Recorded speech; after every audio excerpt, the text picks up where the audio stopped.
क्रांती news, आवाज सर्वसामान्यांचा।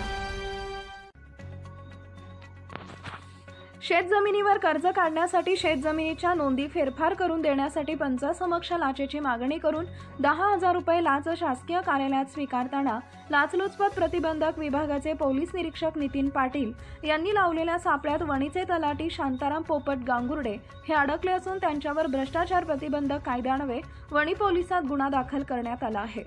याबाबत प्राप्त माहिती अशी की तक्रारदार यांच्या मालकीची कसबे वणी तालुका दिंडोरी इथं गट क्रमांक 617 ही शेतजमीन असून त्यावर कर्ज काढावयाचं असल्याने कसबे वणी गावचे तलाठी शांताराम पोपट गांगुर्डे राहणार ध्रुवनगर मोतीवाला मेडिकल कॉलेज समोर Renuka Heights flat number 9 Satpur Nashik यांची भेट घेऊन शेत गटाच्या नोंदी मिळण्याबाबत विनंती करून फेरफार नोंदीची मागणी केली।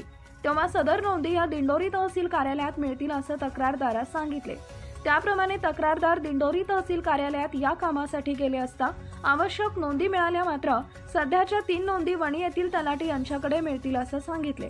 तक्रारदार यांनी पुन्हा गांगुर्डे यांची भेट घेतली, त्यावेळी नंबर 617 च्या उतार्यावरील शेतजमीन आकाराबाबतच्या नोंदी चुकीच्या झाल्या असून त्या दुरुस्तीसाठी तक्रारदार यांच्याकडे लाचेची मागणी केली, परंतु तक्रारदारास याचा विरोध असल्याने त्यांनी दिनांक 25/9/2024 रोजी गांगुर्डे यांनी शासकीय पंच साक्षीदार यांच्या समक्ष 10,000 रुपयांच्या लाचेची मागणी केली व दिनांक 26/9/2024 रोजी गांगुर्डे यांनी त्यांच्या शासकीय कार्यालयात पंच साक्षीदारासमोर 10,000 रुपये रोख स्वरूपात लाच स्वीकारली।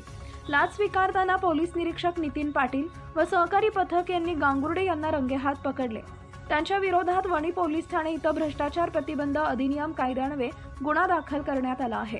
रकमेची हॅश व्हॅल्यू घेण्यात आली आहे। सदरची कारवाई पोलीस अधीक्षक शर्मिष्ठा वालावलकर, अपर पोलीस अधीक्षक माधव रेड्डी, वाचक स्वप्नील राजपूत यांच्या मार्गदर्शनाखाली पोलीस निरीक्षक नितीन पाटील, पोलीस नाईक विनोद चौधरी, पोलीस शिपाई अनिल गंगवडे, पोलीस चालक नाईक परशुराम जाधव यांनी सापळा लावून केली आहे। दरम्यान या कारवाईमुळे दिंडोरी तालुक्यातील महसूल विभागात खळबळ उडाली असून सदर कारवाईबाबत त्रस्त शेतकरी व नागरिक यांच्याकडून स्वागत करण्यात आले असून सदर संशयित यांच्या उत्पन्नाचे स्रोत तपासावे अशी मागणी होत असून शासकीय कामासाठी लाचेची मागणी केल्यास त्वरित संपर्क साधण्याचे आवाहन पोलीस अधीक्षक शर्मिष्ठा वालावलकर यांनी केले आहे। महाराष्ट्र क्रांती न्यूज साठी मुख्य संपादक प्रकाश बागुल, वणी, दिंडोरी। अशाच नवनवीन बातम्या पाहण्यासाठी आमच्या महाराष्ट्र क्रांती न्यूज या YouTube चॅनलला लाईक करा, सबस्क्राइब करा आणि बेल आयकॉनला प्रेस करा।